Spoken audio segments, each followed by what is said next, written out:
knew this was coming. Yeah. So what were the last couple of days like for you? I don't know. I imagine you're not sweating this out. You're just sort of waiting for the inevitable to happen. Yeah. I think you saw the writing on the wall as the season progressed, and I think we knew pretty early on, what he was hopeful that could happen.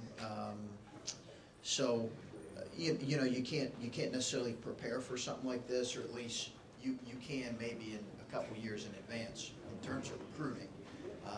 But there's not a whole lot of preparation we could make for this. But I'm really excited. I can't tell you how excited I am for him. Fully supportive. I did want to ask you about that because I remember when D'Angelo declared Thad said he knew like they scrimmaged like West Virginia. D'Angelo threw some crazy passes. Like, well, he's gone. Yeah. And I didn't know, like, did you have that moment this year? Like, well, we're not going to have Keita back. I think once you saw him pile early in the Big Ten season, pile game after game after game of playing at a really high level, Bill, I think at that point you started to get the indication. It really did not happen until that point necessarily for me. You kind of got indication of that, but once he started to put week after week after week together, and maybe all of it was validated against Michigan State here, I think you started to get the sense then. What were the conversations like between when the season ended and now, trying to help him out and advise him? Like, I remember when Evan left and he talked about how he felt like he was letting people down. Did you have to counsel him at all against things like that? No, I think he realized that his the timing is right, given that he's 22 and given that he's got his degree and all of those things kind of lined up. I think he realized he made a significant contribution to our program in his time here, but certainly this year in both his play and his leadership. So I didn't sense a whole lot of guilt on his part, and I didn't want him to. And I wanted this to be a decision that he makes with the right frame of mind, and I think honestly, Adam, I think he was pretty. He felt pretty strongly about the decision he was made. We talked a couple days after our season ended, maybe it was on Monday or Tuesday, I can't remember, and spoke for a while. And at that point, I pretty much knew that this was gonna be a situation. Throughout the season, you've always said, you don't want to look necessarily big picture stuff or look back on a whole season until the whole chapter has been written, or however you want to put it. But what sort of legacy is he leaving behind now that this door is closed and he's moving on to the next chapter? What is, I know that it's fresh, but what is Keita, what's his legacy going to be here? Well, it's significant. It is significant, just like it is with JT. And I think those players, the good ones here that we recruit as a coaching staff, will all realize that they stand on the shoulders of those really good players that came before them. And those good players, those good leaders, those guys who represented this university at the highest level. And I think he realized that, and so did JT. That's why I think they felt an obligation in a lot of ways to kind of put this, to make the program relevant again. And they stand on the shoulders of all those guys that have done it so well before him. So what he now can leave here, he can now leave here knowing that he did that he positioned the program in a really good place. And now he's got to pass the mantle on to the next group. And now it's their responsibility to lead it in a really effective way. And your next question may be, who's that going to be? And I would say, I don't know yet. And I think we are going to have kind of another end of year. We want to make this about Keita as much as possible. We probably will have another end of the year wrap up to the season at that point. What does this do not only for him? I know obviously he had a lot to do with it. But what does it do for the program and your coaching staff in recruiting to say that you can pitch that to kids that you are putting talent in the NBA? Well, I think he's, it's got to happen first, right? There's some work to be done, but he's positioned himself in a really good way. But now and come draft time's a really important time for Keita. But when that happens, you're right. I think it early in the season, I think he was interesting. Early in the season, he was a little bit of a microcosm of how we were viewed, and that is not a whole lot was talked about with him in terms of the next level, full of potential, but I never saw him on any mock draft before the season got started. I didn't see him on one. Maybe he was, but I didn't see him on one. And I think what it speaks to is that he really worked hard in the off season. He developed, I think hopefully he feels like that we helped him get there in whatever way we could do that. And that, as you mentioned, that's something that sure is good that we can communicate to recruits and say, hey, look at what Keita and JT, look at how they were developed in just the 1 year that we had with them. So, he'll be a good example for that in recruiting. Chris, you said, maybe the writing had been on the wall for a while, a couple months maybe. In the post-game locker room after the second round, you called it kind of moving parts, waiting to see what would happen. Yeah. Was that wishful thinking? Were you hoping that the door was not closed or that it was still open, he could come back? How long does a coach let himself maybe try to talk himself into another year of Keita? You can dream. But this is, I did ask him, I said, what was the one thing that might have changed your mind, to say, hey, I need to come back? And he mentioned if the team struggled or was just average. And I said, I wish I would have known that during the season.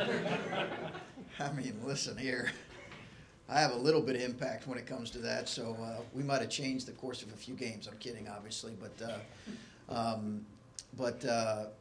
I think that we got a pretty good indication as the season progressed that this is.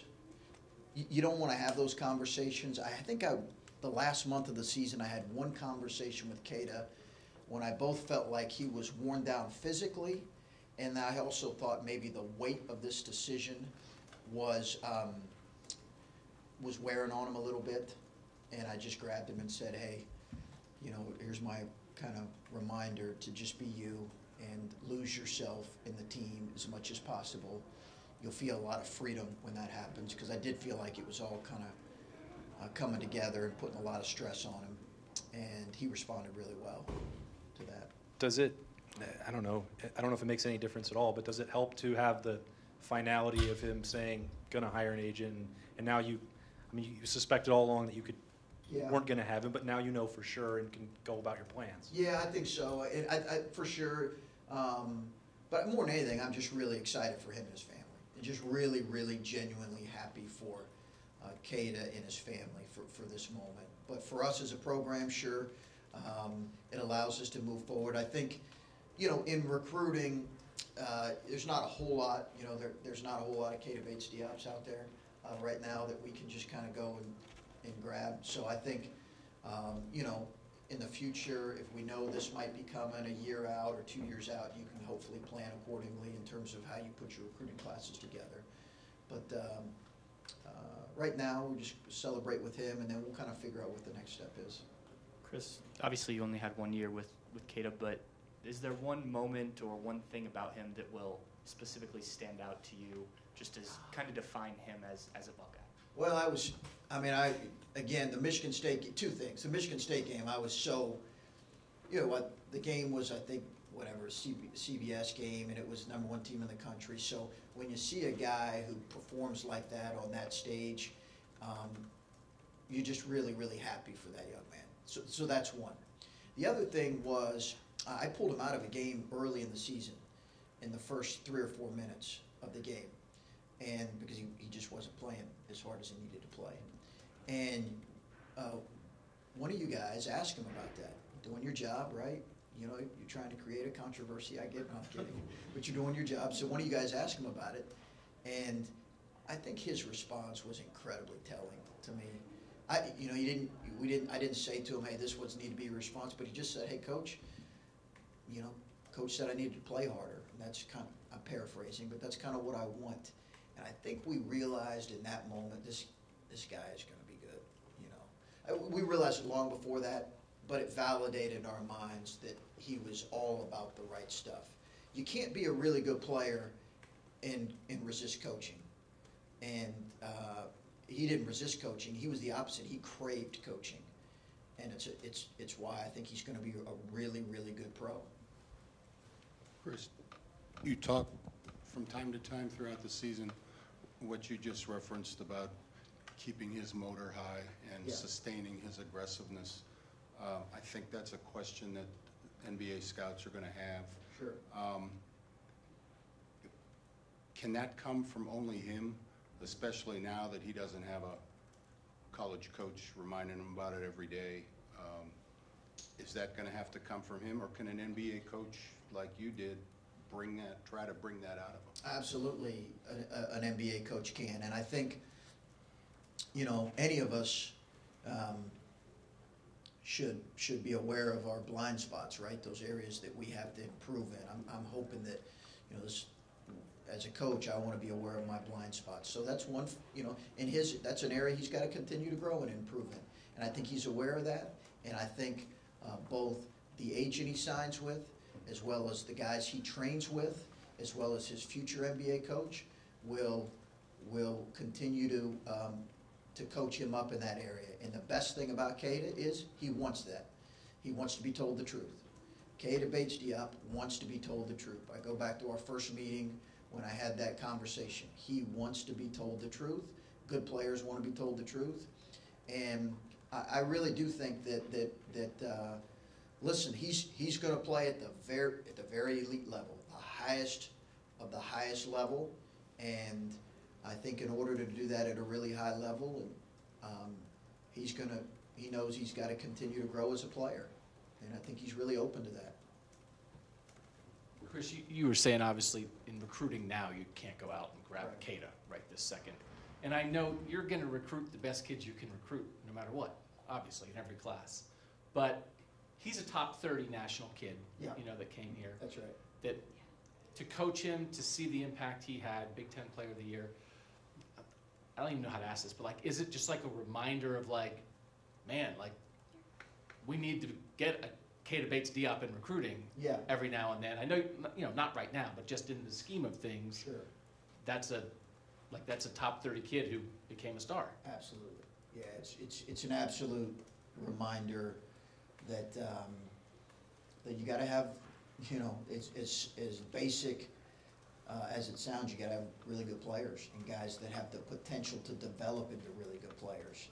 And it's been you know, I think I've said over and over about the class that Coach Mon and his staff brought in with that group, and some really talented guys. And he was one that was always on the verge of reaching that potential. But he still had some good moments and played the NCAA tournament. I think his freshman year, he had some really good moments there. But absolutely, it's imperative. And I think it's a reminder, too, for us as a coaching staff, not that we needed to be, but, you know, that's in our breadbasket of recruiting, that we would like to recruit effectively. And Keita-Bates-Diop, I think, is everything we as a coaching staff would want in a future Buckeye. He absolutely is a Buckeye. He's selfless. He's about continual growth in development. He's not into his own. He's not into his own stuff. He's obviously got talent and potential. He's been well raised. He's everything you want, and you know, I think that you know, I just think he's in our breadbasket, and he's a Buckeye, and that's what we got to continue to recruit. Go ahead. You knew that you were losing 3 players after the end of the season: Jay-Sean, Cam, and Dockich, and then, you know, somewhere in the season you kind of started to think about, you know, Keita may be going as well. Just how hard is it, or how much do you think about filling those holes during the season, and when do you start thinking about that? Like, we've got some big holes to fill with Jay-Sean and Keita and Cam being gone. Just Sure thing. Yeah, sure. I'll touch on this kind of briefly, and then we can maybe talk about it more when we close up the season press conference. But you know, we thought about it as soon as we got the job. Now, I don't think as soon as we got the job that we know we were going to lose Keita. At that point, we did not.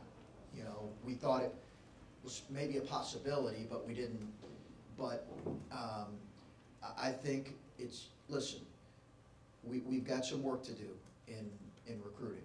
And the only way you can sustain success is to build solid recruiting class after solid recruiting class after solid recruiting class, and not have too many holes in those classes through whatever, you know, transfers or defections or whatever. And we've got to get back to building some consistently solid recruiting classes, but that's not going to happen overnight. So we knew who we were losing. We knew that was a possibility, but in this first recruiting class, we just focused on, we need to have a solid recruiting class, whether we have Keita or not. Just kind of going off of that really quick, just how hard is, I mean, in college football, you know you've got these kids for 3 years, but when you start recruiting at a high level in college basketball, it's like, okay, this guy could leave after 1 year. There's only so many spots on the roster as compared to football. You know, just, you talked about making sure that you get those recruiting classes every year. Just how much harder is that to do, knowing that if you miss on a guy, that's going to affect your team for the next however many years? Yeah, I mean, the old recruiting adage, and it's true, it's not the ones you don't get, it's the one you do get who don't fit, aren't quite good enough. Those are the ones that really hurt your program. And that's the recruiting adage for years, and it's true. It's not usually the ones you don't get, it's the ones you do get that for whatever reason don't fit. So I think that certainly we'll feel this, but we'll feel the loss of JT and Cam and Andrew. And what you hope is, can you absorb it with the classes behind them?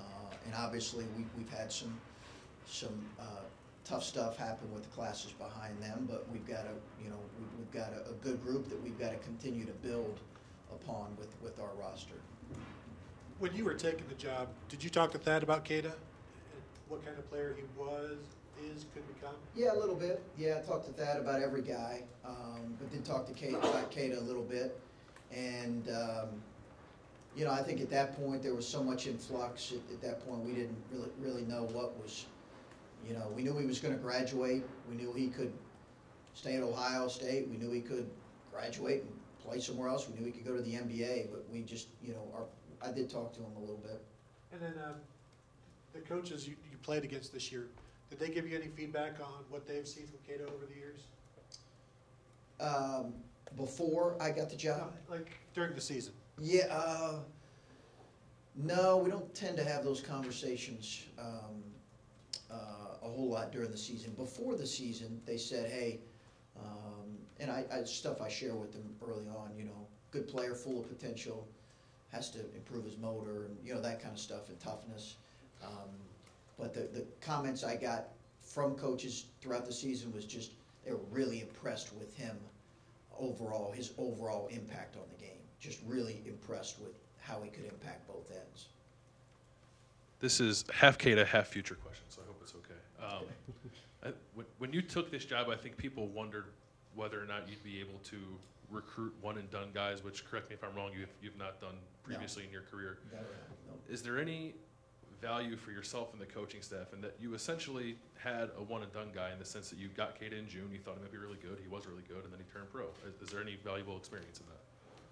You know, I don't know. I don't know, Bill. I think that, you know, I just come back to when I get asked that question that we're really, I think we have an idea of how we want to build our program as a coaching staff, and how we want to go about doing it.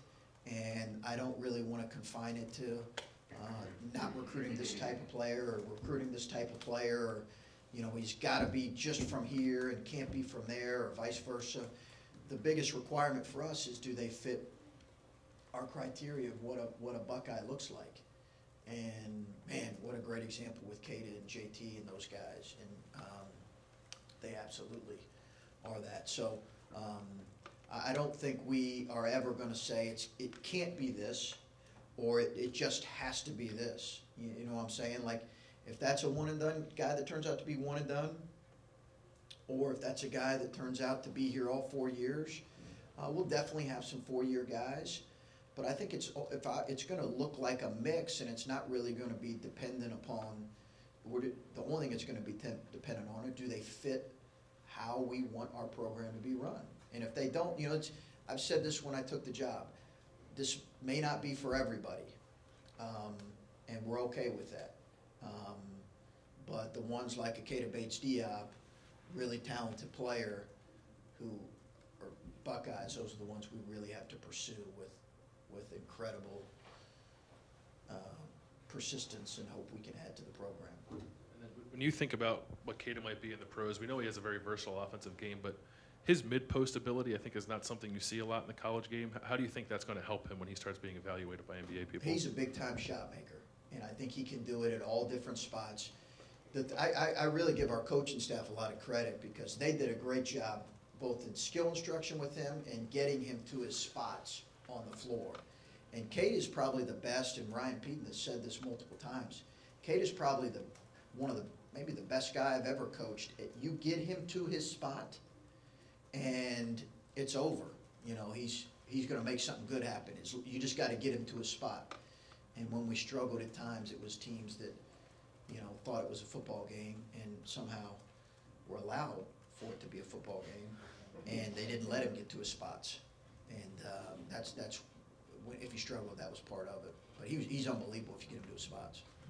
You talked on working on the motor with him and trying to get that day-to-day grind from him, I guess. How did you work on that with him?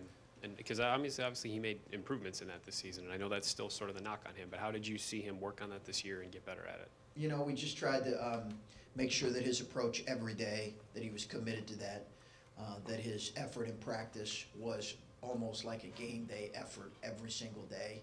And I think we felt like that could improve his motor.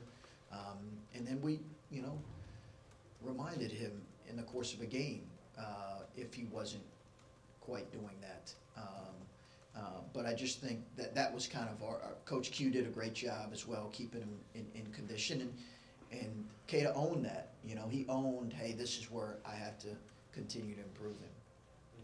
Since he's already a graduate, does this impact APR at all, do you know? Or Yeah, how does good that... question. Obviously, APR is a major factor for every program, but certainly for our program. He has some academic work that he has to complete, Adam, that he's committed to completing. And if he does that, he will not, his APR will, he'll help us. If he doesn't, he'll hurt us, but he's the kind of young man that he's going to complete his academic work.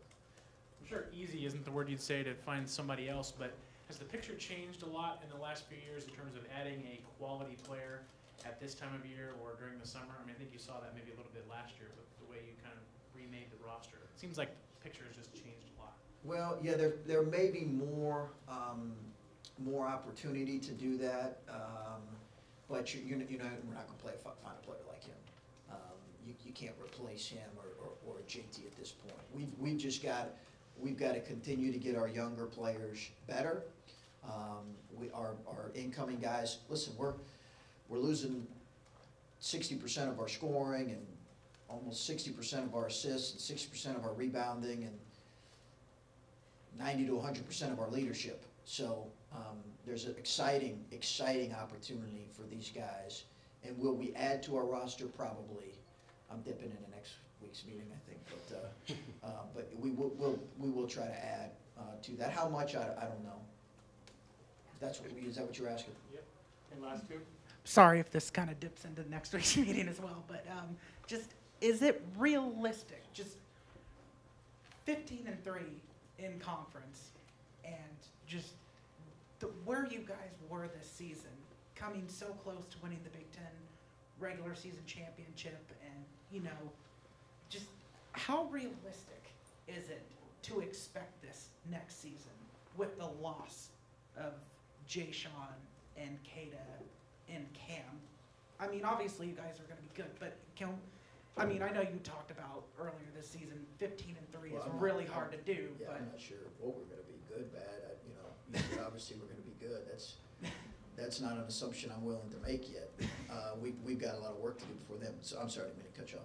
No, but that's just kind of what I was asking. Just what do you think expectations are for next season moving forward as you kind of are building up your recruiting classes? I think, What I should probably ask. I understand, yeah, I understand. I think, obviously, we're gonna feel the loss of these guys, and I keep throwing the other guys along with it, because we had three other guys. Listen, you can't lose 4 guys that have this amount of impact and not feel it. You know, it's just, we probably, at the end of the day, we'll look at it and say we lost more than any team in the Big Ten, probably. We've got some challenges and some work ahead of us. And we'll see what our roster looks like here in a couple months. But I think, again, it's a reminder to me that if you want to try to have 14-4, 13-5, 15-3 type seasons, just, again, put good recruiting class after good recruiting class after good, and then maybe you have a special one, and then you have a good one. Just have that level of consistency, and ultimately we'll be able to do that, hopefully. This might be a hard one to answer, but just an honest assessment of you and your staff when it comes to taking someone like Keita-Bates-Diop, someone with that kind of talent, and then motivating him, developing him, putting him in the best positions to succeed. How do you think you guys are in terms of helping talented players be as good as they can be, from what you saw this year, from what you saw at Butler? Yeah, good question. I probably would leave that judgment for other people to make, that ultimate judgment. I do think our staff does a really good job of spending a lot of one-on-one time with players through video and through skill instruction, and I think ultimately that helps their development. We do a lot of one-on-one workouts as opposed to kind of group workouts. I think everybody does that to some degree, but I would leave that judgment up for maybe other people. I think we're very excited about. I think we feel a part of this with Keita and his family. Like, we feel like, this is him, but hopefully we helped in this. So we do take a lot of, this is exciting. Obviously, we're going to hate not coaching him, but we do hopefully take some ownership in just helping players. It's exciting when you help players get to this point, but how good we are versus relative maybe to other people, I leave that judgment up for other people. All right, next question.